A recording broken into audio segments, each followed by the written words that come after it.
Essentialism was at this conference that I spoke at last week. And he talked about that. He says, you know what? The thing that you have to understand is that every yes is a no, and every no is a yes. Every time you say yes to something, you're saying no to something else.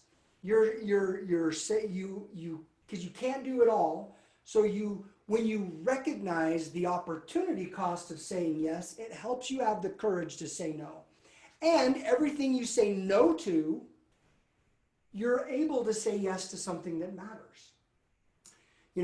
So like when you say, and I love it because he talked about this, which is great because I love when people just speak like this. He's like, when you say no, for instance, to pornography, you're saying yes to a healthy relationship with your spouse and your wife.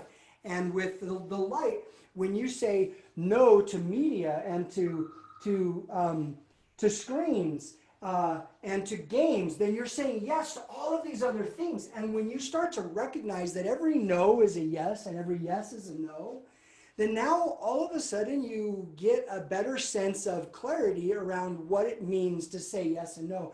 And we have to be more cognizant of the yeses and the nos in our lives, because this right here, what you say yes to and no to, not only to other people, but yourself. Should I say yes to sitting down and watching that football game? I know that it's going to take 4 hours. 4 hours is a long time. Like, you just have to recognize and start to be more aware, because this right here is one of the greatest constraint of your ability to be successful in life.